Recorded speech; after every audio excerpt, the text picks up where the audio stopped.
What's up, everybody? Welcome to another episode of 10K on the Bay, my journey to 10,000 live listings on eBay. Sorry I'm late. I had to go to the post office because I missed my pickup again. But today I want to give you guys 5 tips and some ideas from selling cars. And flipping cars is awesome. Obviously, there's a ton of money to be made in used cars, as most people know.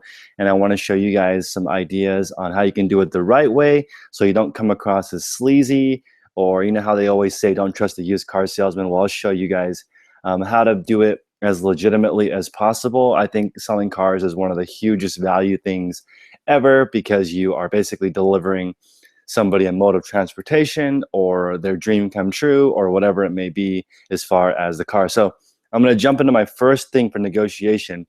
And this works for every single type of sales, but especially in cars. You want to ask a question that opens up the dialogue. And this is the part that I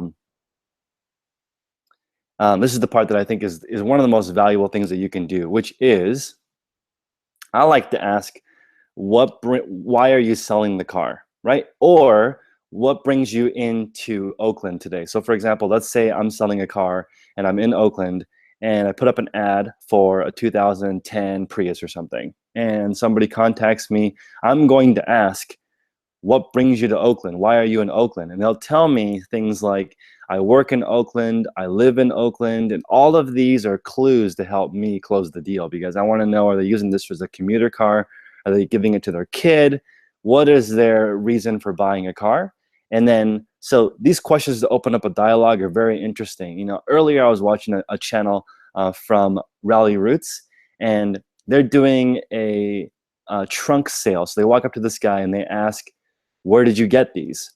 And I can tell they've been in sales because that's an opening a dialogue question, getting the person to talk so you can find out where they got it. If they're a little bit hesitative or they don't know where they got it, then you have to be suspicious. But if they tell you, hey, I use this, I'm getting rid of it because I don't need it anymore, or I'm moving, now you have more and more of an idea to get a good deal or not. So my favorite question when I'm selling a car is, what brings you to Oakland? Why are you looking at my car? Because they'll tell you, oh, I'm calling from LA. Your car is one of the cheapest in the area. I'm willing to drive up tonight to get it. Okay, then you know you don't have to drop the price because the person is willing to drive 50, 100, 400 miles to come get the car from you. You can just say, it must be priced competitively, or you wouldn't drive this far to come look at the car. And that is a huge negotiating point when you're doing it, is basically their location. Now, if they live locally, it's a little bit different. I would continue the questions with something like, are you using it to commute to work? Are you using it to commute to school? What's your, where are you taking this car? Where are you going with it? Just to get an idea, to get to know them a little bit more. So always ask open-ended dialogue questions. This is not just for flipping cars, but for anything regarding to sales negotiation. Okay, so the next tip is never judge a book by its cover. And I think this is very interesting because when I used to sell cars, I would put out ads saying, I will buy a car for this much. I would either do that private party if I was looking for a car for myself, or if you work for a car dealership, you actually get paid for purchasing cars off the street that can be sold at a profit. So for me, I was always going on the Craigslist. I would say, hey, I'm looking for an '05 to 2010 commuter. If you have one, please let me know. And people would inbox me saying, oh, I have a 2008. What do you think? And those are the best because sometimes you get a lead before they put it on the Craigslist because they're looking for a quick deal. Somebody is on Craigslist looking for, let's say they're looking for a Prius, and they'll see your wanted ad for an older Prius that they still have. Everyone knows that a dealership is going to give you way less money than private party or similar. So then they'll say, hey, we're looking for a new Prius. We have an old one. Do you want to take a look? And those are the best deals because you're the only person negotiating. If you're responding to an ad, you can be sure that there are people like me who have filters set up for 2005 to 2009 Japanese car, 75,000 miles, clean title. These are things that I'm looking for. So when they pop up, I get an email from Craigslist I can call right away. People use these same filters when they're looking for video games, musical instruments, electronics, comic books, whatever you're into and whatever you're selling. If you set up a Craigslist ad, you can get these inbound leads from people, and that really helps you close the deal because the less competition, the better chance you have at getting a deal. So Always write wanted ads. You're going to get people to call you. I think that's a really big tip for getting it. Also, just to go further into this point, which is don't judge a book by its cover, you really don't know. There are people that, the way they dress, you have no idea what they're willing to get rid of the car for. Like, and if they're dressed nicely or they're dressed trashy, it really doesn't matter. Like, the way I negotiate is almost always the same. I'm professional. I usually start with somewhat of a lowball offer because I'm actually trying to get them off of their game. When you're negotiating with somebody, if they're a little bit more emotional, you can basically win the negotiation oftentimes because you're more level-headed. And everyone knows that when you're negotiating with someone, you want to let them make the first offer. And I can usually do that, get them to make the first offer by pointing out flaws. Is the traditional, like, well, I'll have to replace the tires if I buy this car from you. Look at the paint damage on this car. And I'll ask a question like this, which I think is sort of an advanced method, which I'll say, how would you rank your car on a scale of 1 to 10? I think you guys should write this down because it's like one of the best tools ever. You would ask somebody, what do you rank your car on a scale of 1 to 10? So you guys put in the chat right now what you think a person would answer when you're trying to buy a car from somebody online, and you ask them to rate their car on a scale of 1 to 10. What are they most likely going to answer? I'll let you guys guess for a second. Let's look at the chat and see what kind of questions there are. Let's see here. But I'll just give you guys the answer because there's not too many things popping in. The answer is 7. Most people will say on a scale of 1 to 10, their car is ranked a 7. And my follow-up question would be, what do you think what would make it an 8 or a 9, or what would make it a 10? And then they will tell me what's wrong with the car. Oh, it would be 8 or 9 if the tires were good. It would be 8 or 9 or if the brakes were good, but I actually have to replace it. Or if they say something like a 5, then I would know, okay, why is it only a 5? What would you do to make it better? And they'd be like, oh, well, there's a major service coming up that I don't want to pay for.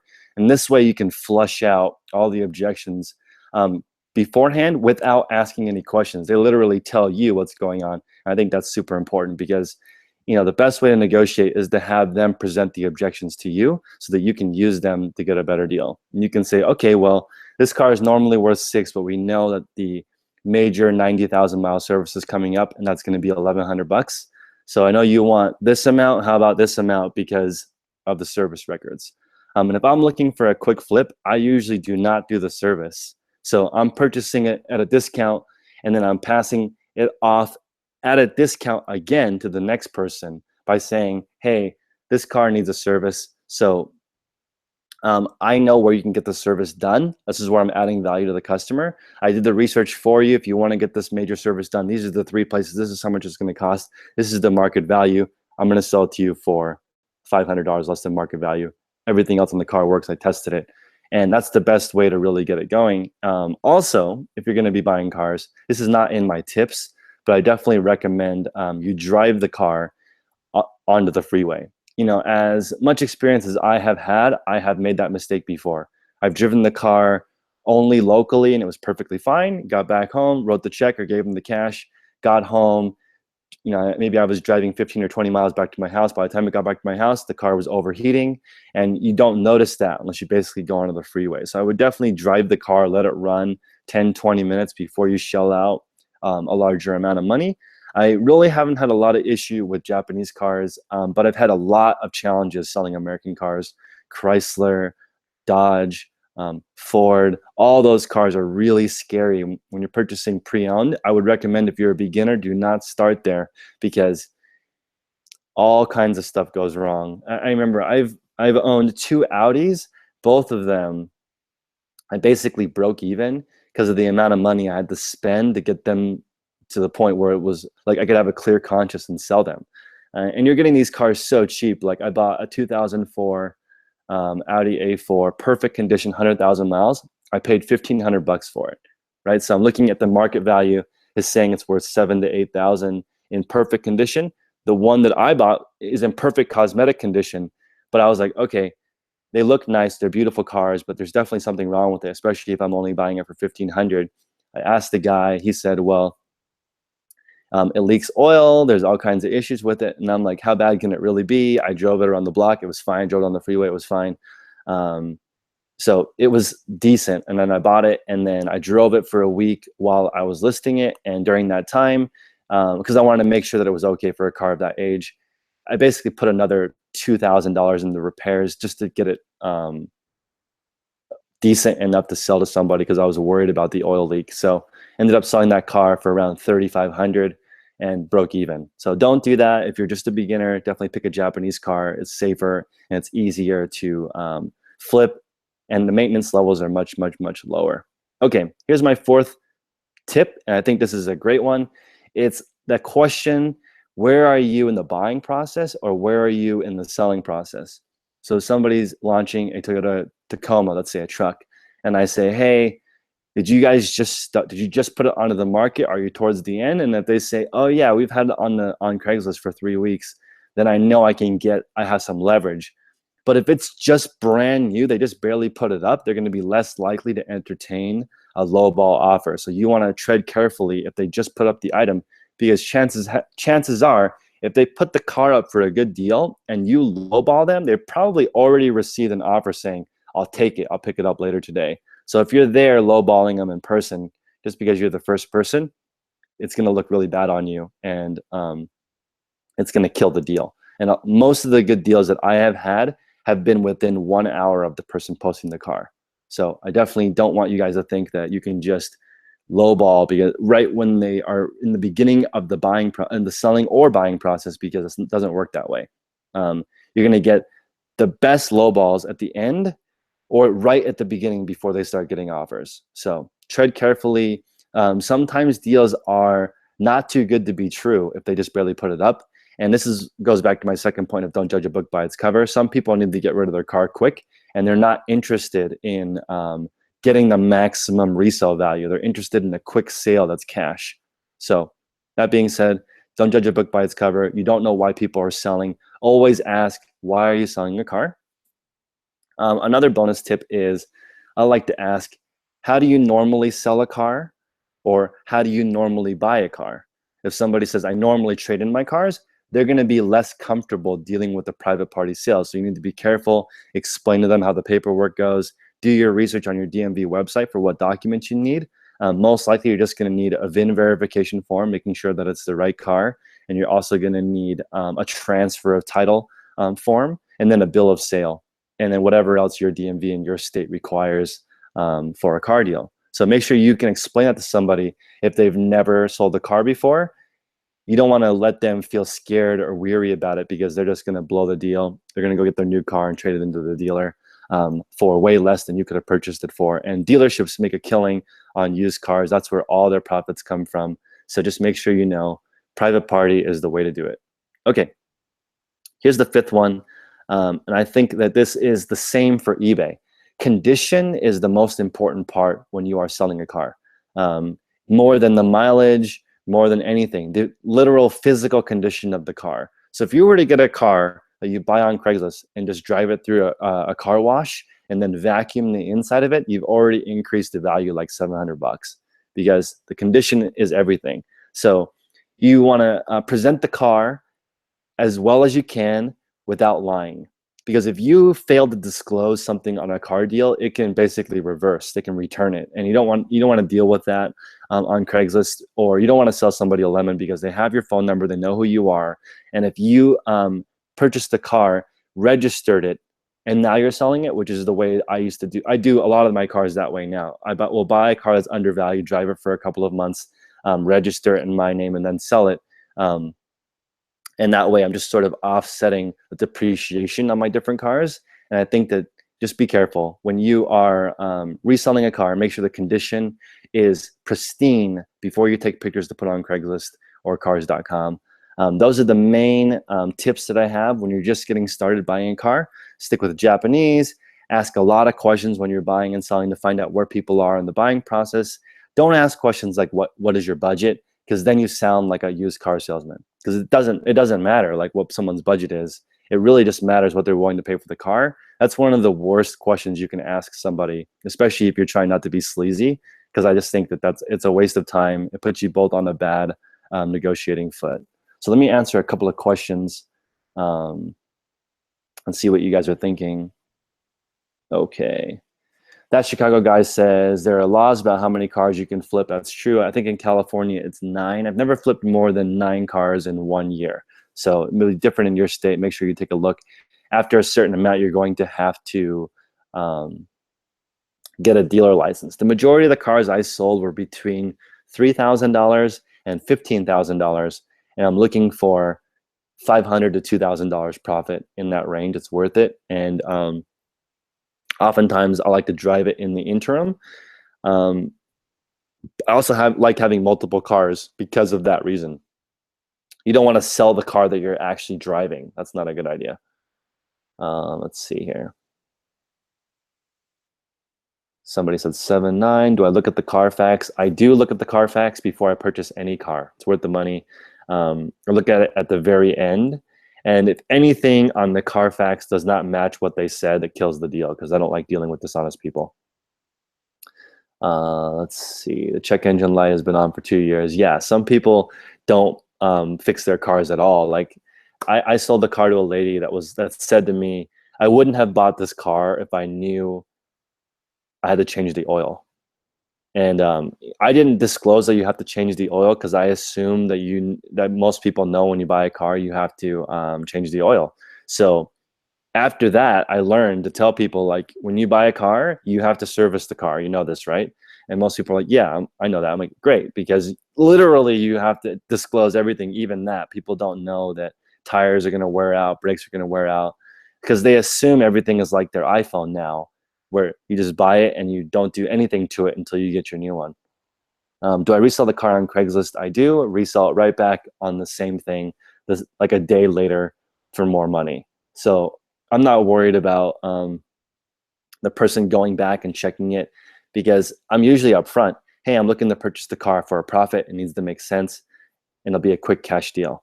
And I think that makes sense. So if you tell people you're looking to make a profit on it, depending on how you present it, they'll either understand that you're serious, because people who are looking to buy stuff for a profit are ready to buy. Unlike people who are like, I want to come test drive the car and see what it's like.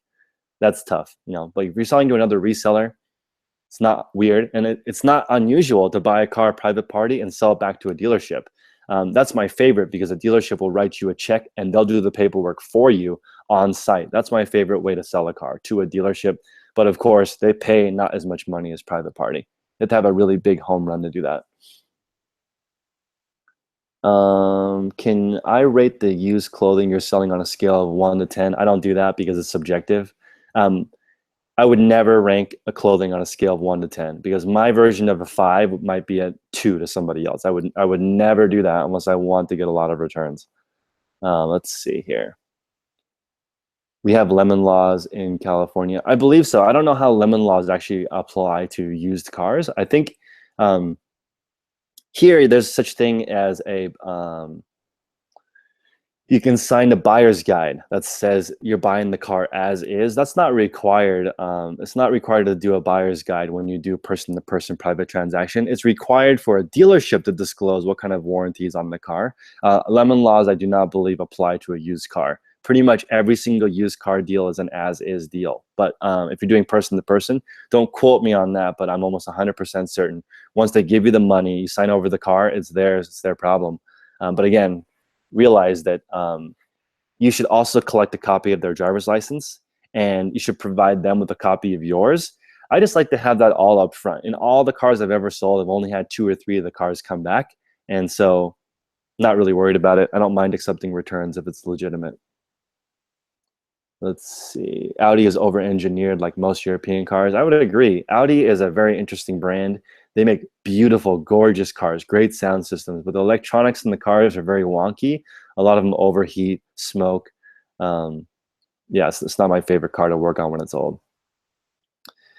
What's the difference between a salvage and a rebuilt title? I mean, it's the same in a sense that the salvage car means that it was in an accident and the amount of damage exceeds the amount the insurance company is willing to spend on the car. And that number is usually 50%, but it can be different based on the insurance company or the state. So as an example, I had a Toyota Prius that I was hit in, it was worth about 13,000, and it was about $8,000 damage. So the insurance company said, we'll just write you a check for the rest. However, I bought that car back from my insurance company for 1,500. So it's worth 13,000. I got in an accident. Now it's a salvage title, so it's not worth 13,000 anymore. It's worth 5,000 because it's been in a wreck where the damage exceeded the amount the insurance company was going to pay for. And then so at that point, it's a total write-off for the insurance company. And I said, and I wanted to buy it back because the car was fine for driving. I purchased it back for 1,500. I sold it as a salvage title. Rebuilt, I believe, is just when they. I don't deal a lot with rebuilt, but I think it's just they just rebuilt the car. Salvage is typically. I wouldn't repair a salvage vehicle. Some people do though. If you get like most of the time, I see salvage cars that are rebuilt are like high-end cars, like a Range Rover. If you know, a $60,000 Range Rover was in an accident with $40,000 damage, and somebody bought that from the insurance company for, let's say, $3,000, and they put $10,000 in the rebuilding all the damage of the car, and now they're into a Range Rover 13,000 that's worth 50, 60 grand in good condition, and then they try and sell it for like 15 to 20. I can see doing a salvage or rebuild title, but I just don't like that. Once the structure of a car is damaged, I feel like it's the foundation of a bridge being damaged. I don't want to deal with that or the headache, or I don't want to be liable if somebody dies in the car because I sold them one with damage. Let's see. Everyone calls it a different thing. Let's see.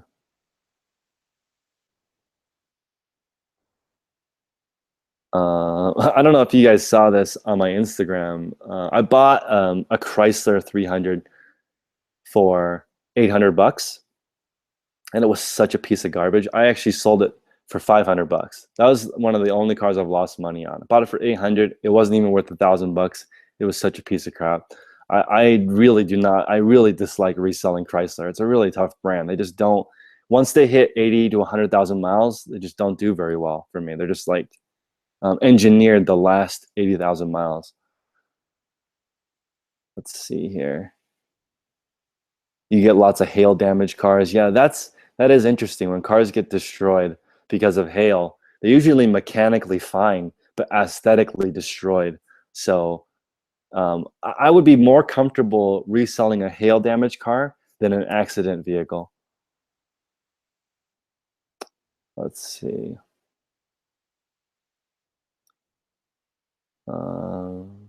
Yeah, I relisted on Craigslist. I mean, yeah, people are shady. Be careful. I like to meet people at the bank. That's pretty much the only place that I meet people is at the physical bank to do a car deal. What's up, Pedro? Pedro used to flip FJ40 trucks. That's awesome. And you'll notice that, guys. A lot of people who flip cars only flip the same kind of car over and over and over again. So, like, maybe you're really in the Prius and Prii and Corolla, like I am, or Camry, because it's so easy to flip. It would be the equivalent of flipping, let's say, like a Bose sound system for electronics. They're just extremely common and popular. So no one's ever like, oh, I'm having difficulty moving this Bose stereo system. Like, said no one ever. Do I only sell them on eBay? I only sell rare cars on eBay. Like I put on my Instagram, I've only sold 3 cars on eBay. One is the LFA, Lexus LFA, which I sold for 419 grand. The Hummer H1 for 52,000, and then the Toyota MR2 Spider, I think around 19,000, right in that range. And that's because there are no cars like it, and I can just do a best buy it now or best offer and wait for the right offer. That would be the only reason I do it. I would never sell a Camry or a Corolla on eBay because there's just so many of them, and you put it on Craigslist, it'll be gone in 3 to 5 days anyway. There's no reason to sell it on eBay and pay the $50 cost. Let's see. You just joined Patreon. Awesome. Thank you very much. If you guys want to level up in your eBay business, you can join my Patreon, patreon.com/10K on the Bay, and we will be email accountability partners. You tell me what you're working on, I'll tell you what I'm working on, and we'll just do that over time and continuous improvement. Not a guru. I'm not going to teach you how to do it. You're just going to let me know what you're working on. And if you don't do it, I'm going to give you your money back because I don't want to waste each other's time. What you see is what you get, says Bob Weiss. That's true. If you are buying a car, that's why you got to drive it. Don't buy it based on how it looks. That's where I get in trouble with all these German cars. Let's see. You would feel so guilty if you sold a crap car. Exactly. So it's not really worth selling a crap car. What's up, Scott? Scott's the guy that gave me the name 10K on the Bay. So shout out to Scott. Hope you enjoy that scotch I gave you. How good are Nissans? Nissans are great. Um, in Michigan, you can only sell 5 cars a year without a license. It's different in every state. You could probably make it. You could probably get away with a couple more than what your state requires if you do a lot of cash deals. And I just want to address that for you guys who are wondering on the tax of these vehicles. Let's say you buy a car for 5,000, and then you sell it for 6,000. But when you switch over when you do the bill of sale, let's say you do a cash deal. This is how people get around paying tax. They sell the car for 5,100, and then they report to the IRS that they made $100 profit, but they received $6,000 in cash. And there is no like actual way to record that. Now, if you were selling 9 cars at break even every single year, the IRS might audit you because that's a very unusual to do that much car flipping for no profit. But again, you do it your own discretion. I'm not legal counsel. I'm going to recommend you don't do that. So pay full tax on the amount of profit that you make. Daewoo in the house. That's awesome. What's up, Rhino? How long do I sit on it? It depends. So it depends on how hot the item is. I would be very worried if you couldn't sell a Honda Civic or a Toyota Corolla in a week. They just move that fast. You can move a car in a week. But if you want to go like a Bugatti, you might sit on that for a year. It took us 19 months to sell the LFA. So and we paid a $50 fee every single month to eBay to post it. So what is that? We paid like $1,000 in eBay fees for that one car trying to sell it because we're looking for a worldwide audience on that car. They only made 500 of them, 140 of them in the US. And so, we're looking for that one buyer. I got tons and tons of international people looking for it. And then I contacted all the Silicon Valley rich tech people to see if they would buy it. But most of the people that I called, either they already had it or they didn't like white. The one that we had was white. So we had like the worst color for a supercar. If you're gonna get a supercar, you might as well get yellow or orange so you can really stand out. Let's see.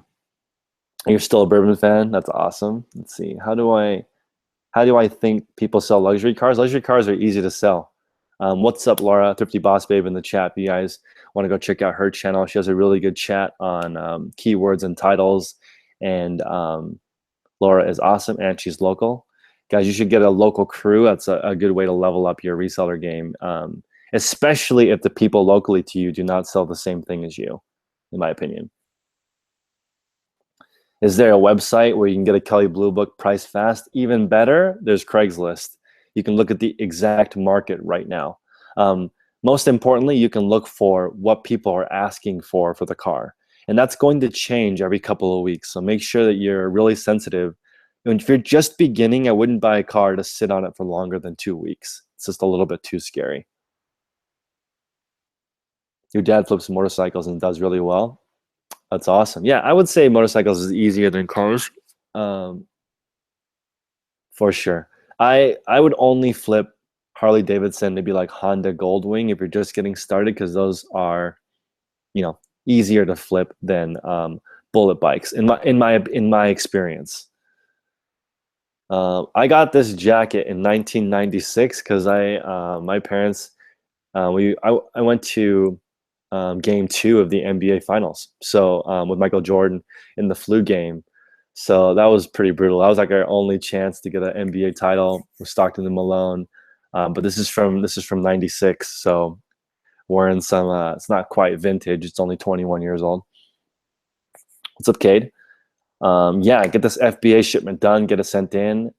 Cindy, what's going on? I think everyone, if you're a more seasoned reseller, I'm pretty new to eBay, but once my eBay game is set, I'd like to send in one FBA shipment every single week. Why not? So that'd be a great way to do it.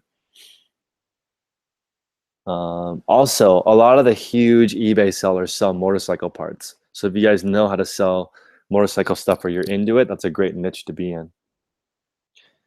Lords is asking, what profit margin am I looking for in general? 10%. Minimum 10%. Just like I'm looking for a minimum $15 profit on my eBay items. So $10.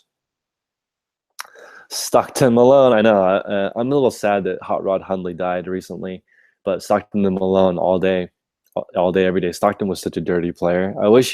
I'd love to see John Stockton now play against Steph Curry, where they're like not allowed to touch any of the point guards anymore. I wonder what would have happened if Curry had played back then in the olden days.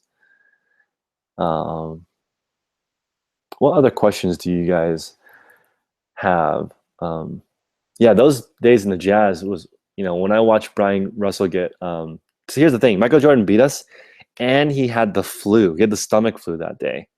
So I was really young.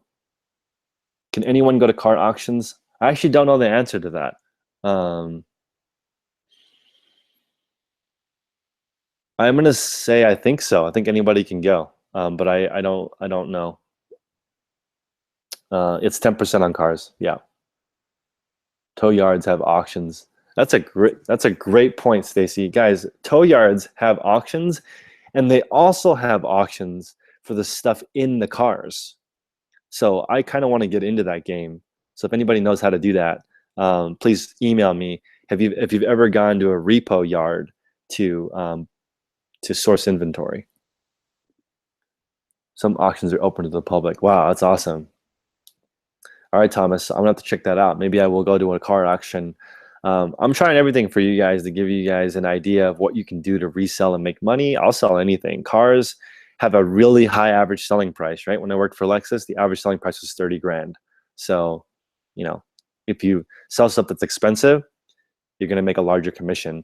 The commission on the Lexus LFA was $6,000. Now, I'm like ashamed of myself for not asking for more commission.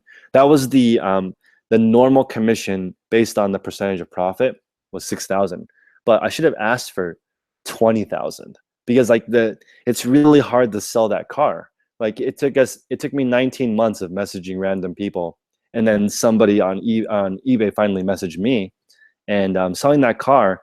It was an art form selling that car. The guy came in, no jewelry, no cell phone. This is the part I think is really cool. So he financed because he's never paid cash for anything because he earns a minimum of 25% on his money. So he's like, I would never pay cash for anything if financing is available, because why would I do that? There's no bank in the world that would lend me money that's less than 25% interest with my perfect credit and my real estate assets. I can basically borrow up to a lot of money at way less interest. Why would I ever use my own money, right? So here you look at somebody who's in a different situation. People would say, I would never buy a car for $419,000. Well, I think it's important to realize that for him, it's like $5. It's not very much money. Would you buy a Lamborghini if it was only $5? Probably, because at that point it's all relative. It's such a small amount of money. Why wouldn't you do that? I just think that's interesting that he paid $100,000 down payment because the bank required that. They're like, we need $100,000 down. He said, no problem. And the thing I just want to share about that guy is without a cell phone, he had complete control of his time. He was never interrupted. And I think that's a cool trait. You're trying to be successful. There was nothing that could interrupt his day. He basically commanded his whole day with the people around him that were doing things for him. He'd be like, I need to get this done. And I think that's interesting when you look at that level. His income was around $7 million a year. So instant approval on that car loan. You don't like car auctions because you have to compete with other car dealers. That's true. And a dealership is going to be able to pay more money than you because they have unlimited money. You bought Harley boots for $3 and sold them for $40. Awesome, awesome. How much do I turn over a month on all 3 stores? And when I switch to 1 store, I have 5 eBay stores actually. And I'm not going to talk about it. My other 2, I've decided that I'm going to share one 10K store, the 1,000 item store, and the 250 store, because I want to show people the difference between making 7 figures revenue six figures revenue, because the low key Husky should do 100,000 at least in revenue a year. At least it's tracking that for its first year. And then the little store, which I haven't named yet, the 250 item store, that's just going to be like maybe $10,000 profit a year. People can use that kind of store to pay for vacations or pay down debt or something. I'm going to share those three stores, but not my wholesale store or my big take over the world store, because there's no point in sharing that, because people will go just be in there and troll me. I don't have any experience with GSA auctions, but that I would love to go to an auction with well-maintained cars, like Thomas says. That would be like the equivalent of, if you guys are in Texas, there's a shop called Goodwill Computer Works, where they actually take in electronics, test them, and then resell them to the public. I would consider GSA auctions like that. Somebody else is already going through the cars to see what they're like, make sure they're well maintained, and then putting them back out. What's up, Wade's Ventures? Yeah.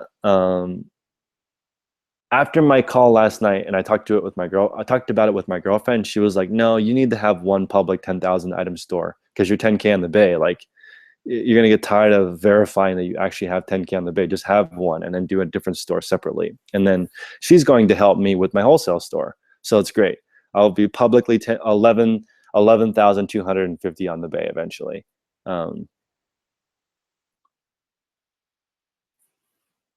I talk about my wholesale store? Definitely not. So, I mean, as far as wholesale goes, this is the way that I'm doing it is I'm ordering stuff by calling. So I got a lot of ideas from, shout out to Rally Roots, because they do a lot of wholesale. So I'm basically just calling people on Craigslist, putting out ads, looking for wholesale stuff, looking for liquidation, looking for closeouts, and trying to build those relationships over time. So when I have more capital, I'll basically just keep reordering from these people, and the same amount of stuff's going to arrive every single week, and I'll process it and get it back up there. Wholesale is a great way to build your business. It's a little bit more boring, but I want to throw that into the mix. And it's also the majority of what my girlfriend is interested in is wholesale, because the idea would be, if we get a new product in our inventory every single week, at the end of 52 weeks, we have 52 replenishable items to sell. And so we're doing the same amount of work every week, getting a new supply, right? But every single week, our income increases. That's the dream. And that's what she wants to do with me as a side hustle. So we'll be working on that store. Will I move into a unit eventually, or do it all from home? I would like to have a 10,000 item store in my 2-car garage, but I am going to explore doing a warehouse later, because of Luke, Endless Entrepreneurs. Shout out to Luke. I'll put a link to Laura's store and Luke's store in the description, so you guys can check it out. But Luke is really into real estate. That's why he's doing eBay. Excuse me. And I want to move that direction, because all the people I know that do really well on eBay do real estate. So I want to get into that. Holy crap, I have 3 great ports to work with. Yeah, I mean, it's awesome. Yeah, wholesale is where it's at, guys, but it's also not fun. Wholesale is not fun to me. Thrifting and buying cool junk and estate sales and garage sales and storage units is more fun.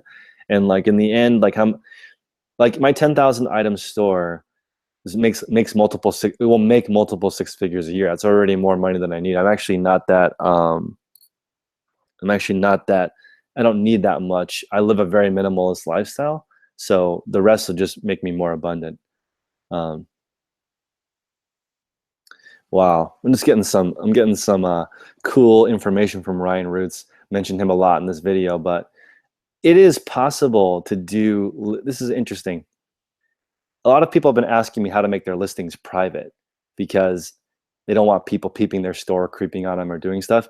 And Ryan Roots figured out a way to do it, basically. So I'm going to make a video on that, because it's pretty cool being able to not share what your solds are. Wow, Lauren wants to get a real estate license too.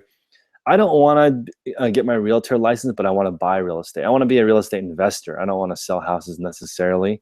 I prefer to sell junk over houses, because I have dealt with kissing ass, and I feel like that's what selling cars and selling houses is just kissing ass. Like, a Lexus is not something people need. It's just something they want.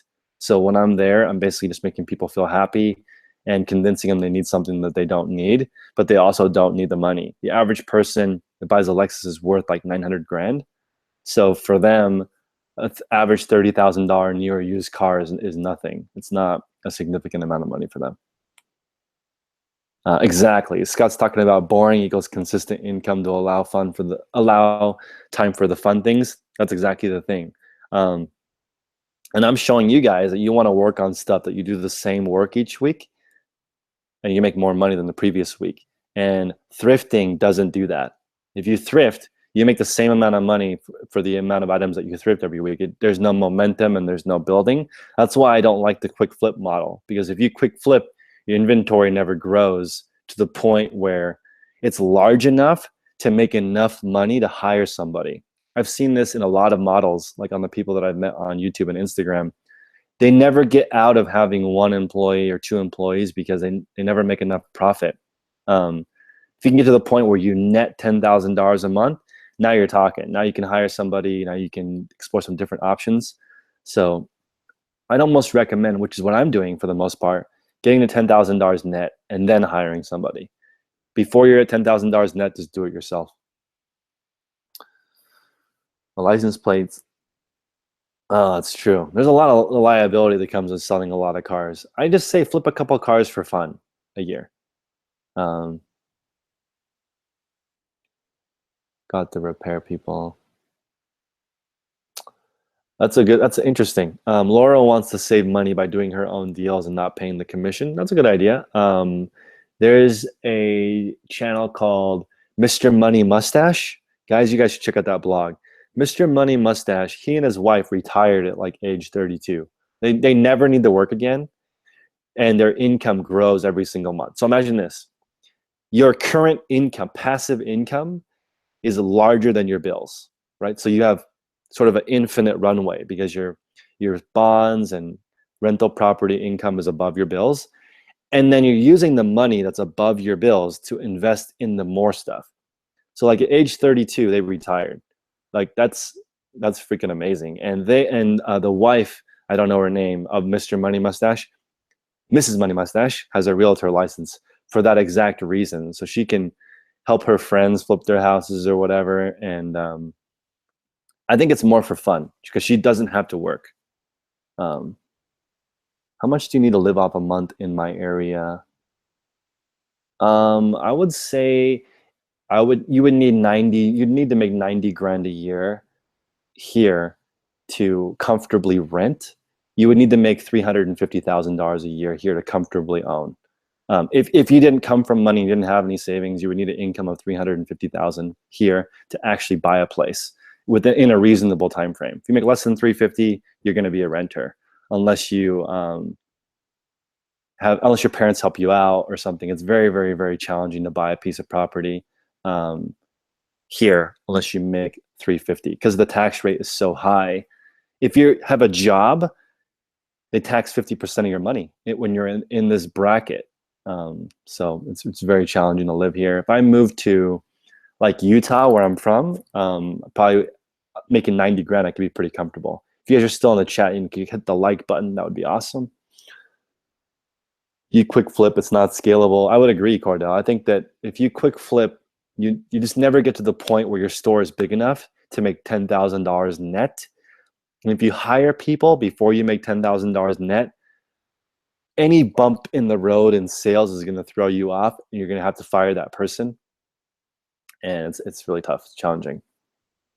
Car rental companies sell off their cars. That's true. You guys, listen to how crazy this is. When you're as big as Enterprise, they get such a discount on their new cars that they resell it for a profit after the cars have been rented for 2 years. I don't know. That's like the definition of printing money. They buy the car for $18,000 and it's normally $30,000 because they're buying so many cars. They rent the car for 2 years and make the income off of it, and they sell the car for $20,000. That's just like the most amazing business model ever. Your Money or Your Life. Who wrote that book? I haven't read that one. Do people listing for me have access to my eBay account? They do not. So Now I have switched to a photographer. So he's just taking photographs, and I just plug the memory card into my computer, and he's using the camera that I provided for him. And all the pictures are the same, the lighting is the same. And I'm really actually just hiring him as a temp right now to help me figure out what the photo process is. And once it's figured out, I'm going to recreate the photo process somewhere else. I think I could have somebody take pictures at their place, bring the inventory back to me using all my using all their equipment if they're a photographer. I just need to make sure, because the kid that's working for me right now is a photography student. So if I just knew exactly how I wanted the pictures, a photography student could recreate it at home, and it would be the ultimate job. And as far as listing, I'm going to use InkFrog and 6-bit.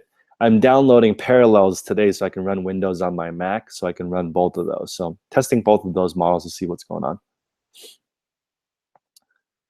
Let's see here. Have I purchased from the lost shipping liquidations in Utah? I have not. Holy crap. Enterprise is still family owned, says Scott. That's scary. I think they're Fortune 100. Family owned Fortune 100. That's scary. Do I run the company? I run my company as an S Corp, and I'm redoing my company right now because of all these different income streams. So I'm going to pay myself $30,000 a year and leave the rest in my company. So I'm not a CPA, so I'm probably not going to talk too much about the way I run it. But just to give you guys an idea, I'm organized as an S Corp. I'm paying myself a salary of $2,500 a month, which is not quite enough to pay my bills. I'm pretty frugal, but it's not quite enough. I have to use some of my other income to pay for that. And I could probably get to the point where my overhead is like $3,000, but less than that would be pretty challenging in California. How do I like the new camera? New camera is awesome. I like that it's easy. It loads faster than an iPhone. So you click and the picture is already done. I don't actually think that saves that much time, but I like the camera a lot. Windows on a Mac. I know, Aaron, I'm going to be running both. I'm running Parallels. So I'll run Windows so I can use I can use 6-bit software, which I've heard is great. I've heard that you can take a picture and have it synced so it goes straight into the listing. That would be really cool. I don't know how that works, but I'd love to check that out. Yeah, sorry. I didn't realize that I started a little bit late. Let's see. Your caravan came from Enterprise years ago. Awesome. I probably should get a sourcing van. I do not have one. No, I got the G7X. Rally Roots is in the chat. I already mentioned you guys like 5 times, but I got the Panasonic Lumix and the G7X, but I returned the G7X. And I got this because the salesman asked me a lot of great questions and basically he sold me on a Panasonic Lumix. So I will check my text. But he sold me on this camera because he said that it's better at video than the G7X. But when I watch it on YouTube, I don't know. People love the G7X, so that's what the Rally Roots uses. And I know they have a new studio set up at their house, which is pretty cool. Best sourcing vehicle you've ever had is his Caravan. The seats fold into the floor. He's talking about the Chrysler Grand Caravan, right? That's a really cool car. I would still get a Sienna, even though the seats don't fold into the ground. I just like Japanese cars better. Gotta rep my ethnicity. I will check it out. But guys, I'm gonna run. I got a list. I'm battling OSS Empire on Instagram. If you guys haven't checked him out, OSS_Empire. We're gonna try to list 1,000 items in a week, and that challenge started this morning. 1,000 unique items. So I got a lot of work to do. All right, guys, have a great one. Hit the like button on the way out. Peace out.